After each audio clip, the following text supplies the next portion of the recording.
At Healthcare Partners Medical Group, our mission is to provide the highest quality of healthcare to each and every patient. With 5 locations in Pahrump, we are local doctors you know and trust. We want to thank you for choosing us. Quality care starts here.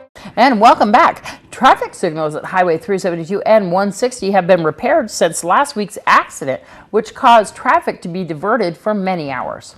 Late yesterday afternoon, a single vehicle accident on Highway 372 and 160 actually took out a couple power boxes there that controlled the traffic signals. We're going to speak to Fire Chief Scott Lewis. Yeah, it was a very interesting accident. While it only involved one vehicle, it did a lot of property damage as it took out 2 large control boxes that not only controlled the power for all the utility lights, controlling the traffic signals and such, but also took a main power box out that provided the power to the control boxes. So we had arcing live wires running along the sidewalk. And what added a little bit of a challenge is that we were waiting for the sprinkler system to kick on for the grass that runs along that area. So we were very concerned, but the employees at the casino assisted us in making sure that that didn't happen. Valley Electric came in a timely fashion, secured the power, and as you saw throughout the night, they were working to get those control boxes to control that intersection again. And CSO did a great job controlling the traffic that we were dealing with during the course of the accident. Public Works came out, put another box in place, because that box that was there was completely destroyed, wasn't it? There were actually several boxes completely destroyed, and one was actually wedged under the front of the vehicle, which has sustained serious damage as well. It had to be towed from the scene. The most fortunate part of this whole thing is there's no injuries. This morning, News 46 spoke to Director of Public Works David Fanning, who told us that the box that they brought in to work the traffic signal there is a used box, and right now it is in protective mode, meaning that it is not doing all of the functions that it is supposed to be doing at that traffic signal. They will be shutting down the traffic signal one more time next week to reprogram that box, and we will let you know when that will be occurring. This is Deanna O'Donnell for News 46. A low-impact head-on collision occurred on Basin Avenue this week. A 2-vehicle offset head-on collision occurred this afternoon on Basin near Highway 160. Nye County Sheriff's deputies arrived on scene to block traffic while the investigation was being conducted. Pahrump Valley Fire and Rescue evaluated 4 on scene. 1 person was transported locally to Desert View Hospital. It appears to be the person that was the driver of the sedan. The other vehicle involved was a Floyd's Construction pickup truck. Apparently, it was going around the corner when it was struck by the sedan. No one else claimed any injury in this accident. Nye County Sheriff's deputies are investigating. This is Deanna O'Donnell on Basin and Highway 160 for News 46. And 1 man was transported after being struck by a vehicle riding his moped on Shady Lane. Pahrump Valley Fire and Rescue and Nye County Sheriff's deputies were dispatched to a 2-vehicle accident on Leslie and Shady Lane yesterday afternoon. The 51-year-old moped rider was apparently on the ground when medics arrived on scene. No one inside the pickup truck claimed any injury upon arrival. Nye County Sheriff's deputies blocked traffic in all directions while medics attended to the victim of the moped. He was claiming an apparent injury to his leg, among other injuries. The accident occurred around the corner on the narrow street on Shady Lane. Nye County Sheriff's deputies are investigating. This is Deanna O'Donnell for News 46.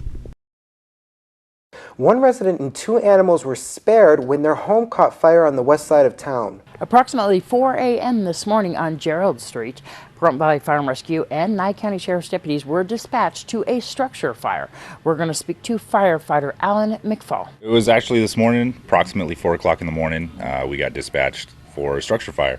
Everybody responded. We get there and the A side of the building was on fire. Wind was pushing it east, and it was all exterior fire. We got there, put it out, rescued a couple dogs and cats, and it was pretty simple. There was an occupant of the fire that was injured, or do you know? I believe he had some smoke inhalation. I wasn't a part of the EMS crew that was taking care of him, but took care of him. I don't know if he got transported or not. Was there a question at a certain point whether there was other occupants in the home at the time or not?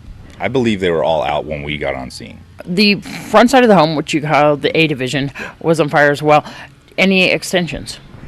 No, it's all to the exterior of the house, a little bit underneath, but we knocked it down pretty fast. So the animals were still inside the home when you guys arrived, and you guys had to locate them? They were hiding in one of the far rooms underneath the bed. Are they okay? Yeah, they were fine. And once again, the occupant of the home did receive smoke inhalation.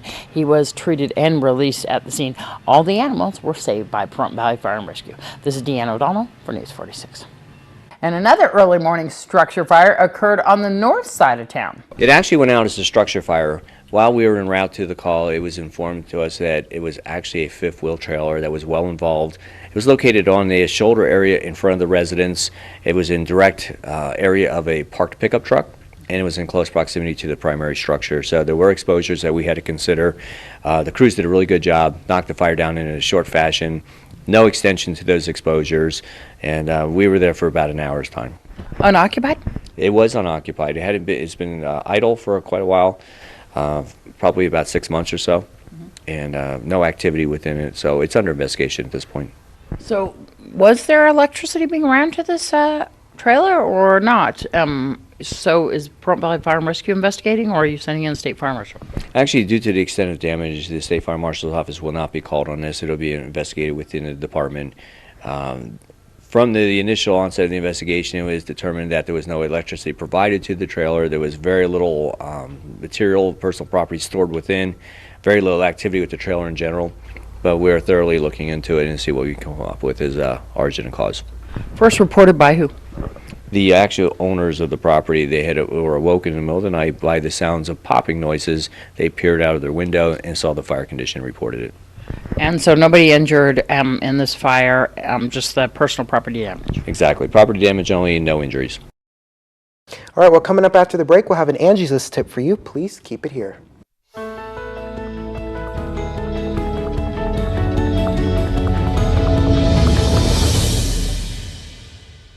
At Healthcare Partners Medical Group, our mission is to provide the highest quality of healthcare to each and every patient. With 5 locations in Pahrump, we are local doctors you know and trust. We want to thank you for choosing us. Quality care starts here. Ski Senski from Nevada Public Auction invited the public to an auction last week off Highway 372 and Margaret Street. The 12th annual New Year's Day auction begins tomorrow morning on New Year's Day here at 800 Margaret Street. We're going to speak to Ski Senski. Well, as you can see, this will be our 12th annual New Year's Day auction. If you look around me, this is the best of the best. We use this day as a customer appreciation. The quality and quantity of the items that we have is just absolutely phenomenal. There's some really, really nice antiques. If you look behind me, there's an antique washer, fully functional. We have a lot of jewelry and a lot of coins. It's probably the best of the year. One of the exciting parts about New Year's auction is we're bringing in a guest auctioneer. The guest auctioneer, this will be his cameo performance in the Pahrump area. Hello, my name is Buck. I'll be the guest auctioneer. They will be conducting the auction and relieving Ski when he needs to take a break. It's a pleasure to be in Pahrump and joining you fine folks. Thank you.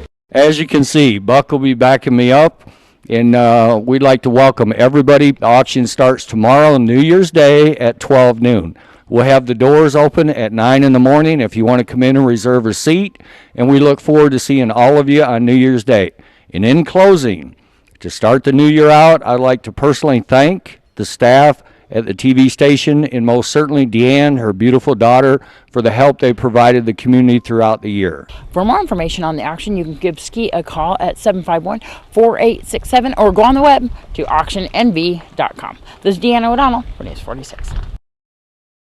A farmer's market is being held at Star Nursery off Highway 372 and Beale Street. We have a farmer's market from 10 to 1 every Saturday morning. It's open to the public. It's located at Star Nursery on Buell. We have fresh produce of the season. Right now we're getting our winter crops, lettuce, broccoli, cauliflower, that types of things. And we also have crafts. So if you're interested in getting some crafts for Christmas, that's the place to come. Was this one on Tuesday and now it's changed to Saturday? This one? Yes, this is the very same farmers market, hosted by the Master Gardeners. There you go. So this is a great place to go and shop on a Saturday morning during those hours. Look at all the fresh produce that is available. Yes, like I said, everybody's welcome.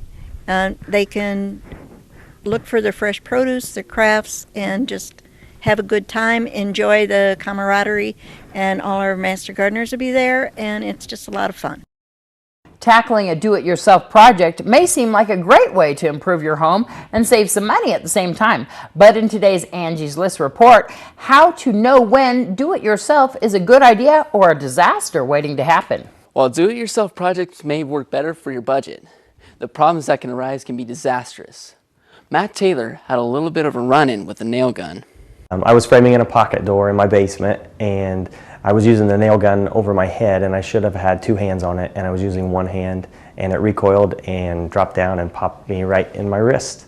I looked down, realized that the nail was in the hand and I couldn't get it out myself, so I had to go to the hospital. I got a ride from my neighbor to the ER, and it had to be surgically removed. Trying to save some money on projects could end up costing you in medical bills. Before you tackle a DIY project, ask yourself if you know what you're doing. Do you have the time and do you have the right tools to do the project? DIY projects may take more experience and time than you expect. First, be prepared for the unexpected. Things come up in the middle of projects. Also, think about how you're going to handle having the work done and how your family is going to operate around it, especially if you're working on a kitchen or a bathroom. And then be sure you know when you need to throw in the towel and call an expert. When it comes to DIY, homeowners should avoid projects like plumbing, electrical, and even doing work on their roof. When it comes to electrical, let's face it, you could burn your house down. Plumbing can lead to flooding, and unfortunately we hear way too many stories of people falling off ladders when they try to get on their roof. There are some DIY jobs you can try yourself, but start small. Try hanging a picture frame or shelf first and leave the major projects to the pros. I still use my nail gun, but I'm just definitely more cautious with it. I just make sure to take my time and always have two hands on it now. According to Angie's List, it's best to start small and to go from there. Don't be afraid to throw in the towel if you get in too deep with the project. Asking for help is a lot better than ending up in the ER. This is Ian B. Clark for News 46. Would you consider yourself a do-it-yourselfer kind of person? Oh, everybody knows that about me. Really? I love to work on things at home. See, I'm not good with the plumbing and the electricity. I can put tables and stuff together. Those new things we get in the house, that's my job. But yeah. anything else, I'm going to be doing what Angie says and calling a professional. Yeah, exactly. Definitely. And Ian does a great job in bringing us those reports, and they're very informative. Yes. Definitely. All right, well, we're going to have more after the break, so please keep it here.